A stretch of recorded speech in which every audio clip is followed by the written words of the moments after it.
Hi,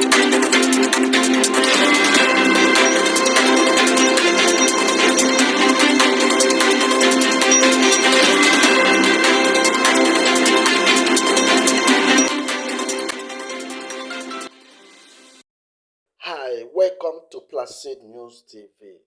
This video is a wake-up call for IGBOS to stand up, speak up against injustice. IGBOS are known for bravery. Relax. Watch this video.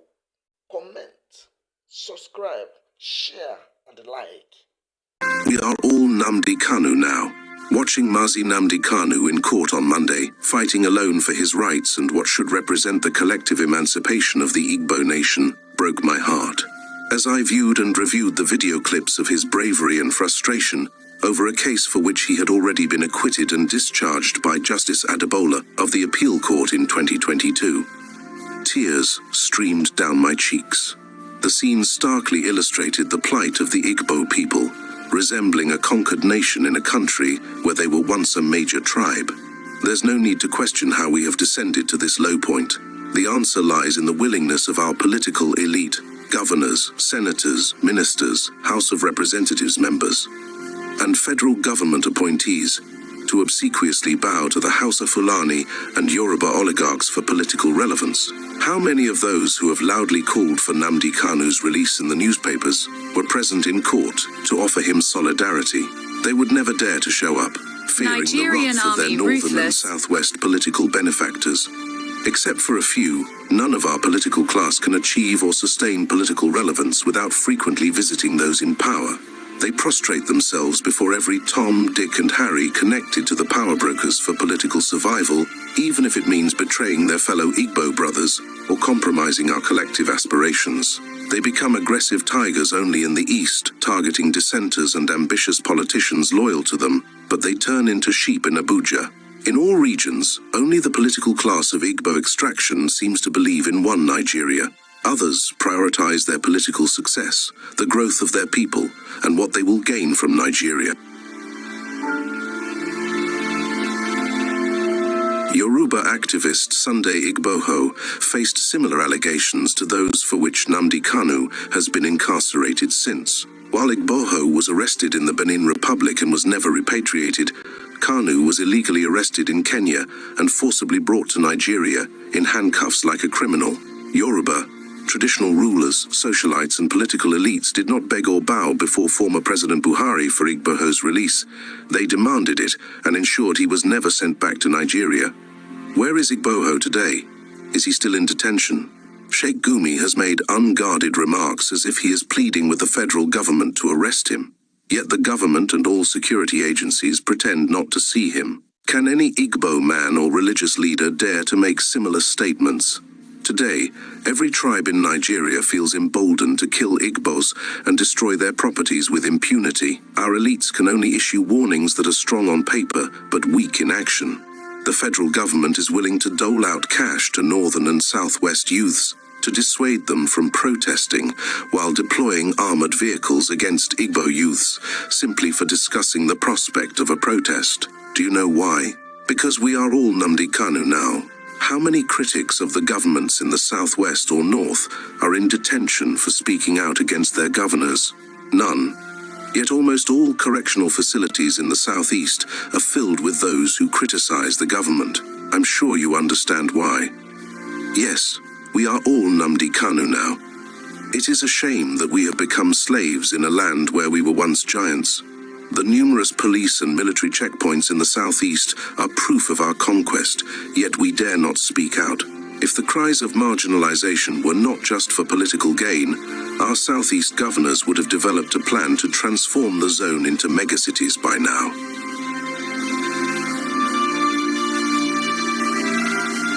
But their insatiable appetite for wealth will never permit it. They would rather steal the money, starve our youths into submission, and use what's left to settle their northern and southwestern political godfathers and the anti-graft agencies. In examining the ongoing trial of Mazi Nnamdi Kanu before Justice Binta Nyako of the Federal High Court, I will limit my intervention to a singular but critical issue of law, the principle of judicial impartiality and the implications of alleged bias in adjudication. It is a fundamental tenet of justice that no judge should preside over a matter in which their impartiality has been reasonably called into question. The principle of nemo judex in causa sua, that no one should judge their own case, is fundamental to fair trials and honest courts. The moment a litigant formally raises concerns about a judge's neutrality, whether due to perceived bias, vested interest, or a history of contentious rulings against them, the judge is legally and morally bound to step aside to prevent any appearance of partiality. Courts have repeatedly held that even the mere perception of bias is enough to vitiate judicial proceedings because justice must not only be done, but must be seen to be done. The Supreme Court of Nigeria has consistently reinforced this principle. In Dime v. Proprietors of Grand Junction Canal, 1852 3 HLC 759. It was held that a judge must recuse themselves from any case where they have a direct or indirect interest.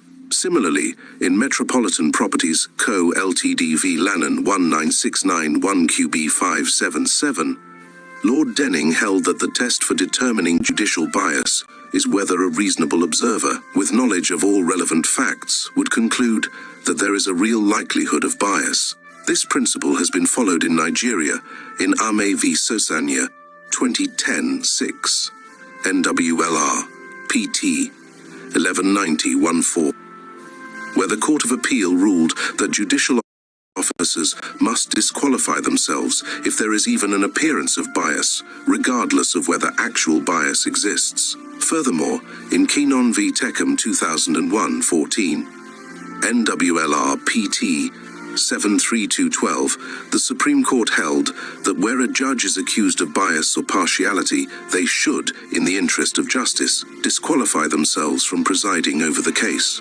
The court emphasized that a judge does not need to have actual bias. The perception of bias alone is enough to warrant recusal. In the present case, there is no ambiguity regarding the legal status of Justice Binta Nyako's continued involvement in Mazi Nnamdi Kanu's trial. A valid and binding court order has already recused her from presiding over this matter. This means that any further proceedings conducted under her authority are not merely irregular but illegal. Her insistence on continuing with the trial despite this judicial directive constitutes a grave violation of due process and a blatant disregard for the rule of law. Even more alarming is Justice Nyako's admission that she is aware of the recusal order, but is proceeding based on a letter from the Chief Judge of the Federal High Court instructing her to continue with the trial. This raises serious concerns about her understanding of the law. It is trite that an administrative letter from the Chief Judge does not and cannot amount to a judicial order, setting aside a valid and subsisting order of a court of competent jurisdiction. To suggest otherwise is to embrace legal absurdity and crass ignorance. The only lawful means of setting aside the recusal order is through a properly filed motion before a superior court, leading to a formal ruling that overturns the earlier decision. Any attempt to disregard an existing order based on an administrative directive is a direct affront to the independence of the judiciary and the sanctity of judicial pronouncements. The Nigerian Constitution, particularly Section 36(1), guarantees every individual the right to a fair hearing by an impartial tribunal. Furthermore, international human rights instruments, including the African Charter on Human and People's Rights, IGBOS, and the International Covenant on Civil and Political Rights, ICCPR, reinforce the necessity of judicial independence and the right of an accused person to be tried before an unbiased judge. Justice Nyako's refusal to step aside, despite a clear order to do so, not only erodes public confidence in the judiciary, but also exposes Nigeria to scrutiny under international legal frameworks.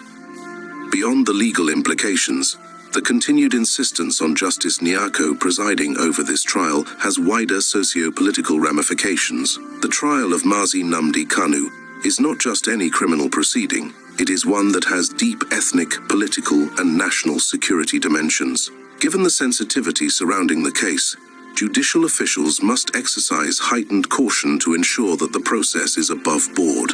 Anything that suggests political interference or a compromised judiciary can further fuel agitation, resentment, and instability. Moreover, the question must be asked, Why is there resistance to reassigning this case to another judge? The Federal High Court has numerous competent justices capable of adjudicating the matter fairly. If the judicial system is truly impartial, then recusing a judge who has been formally ordered to step aside should not be an issue. Insisting that Justice Nyako must proceed with the trial, despite the binding order against her involvement, raises suspicions that there may be vested interests at play, which could undermine the credibility of the final verdict. Upholding the rule of law in this case is not just about Mazi Nnamdi Kanu, it is about safeguarding the integrity of Nigeria's judicial system. If court orders can be disregarded, if accusations of bias are swept under the rug, and if due process is compromised for the sake of expediency, then no citizen is safe from judicial misconduct. Justice should not be subject to political expediency or personal interests. The law must apply equally to all, and its processes must be transparent and beyond reproach. It is, therefore, imperative that the valid recusal order against Justice Nyako be enforced without delay, and the case reassigned to an impartial judge. Anything less would amount to a miscarriage of justice and further diminish public trust in the judiciary.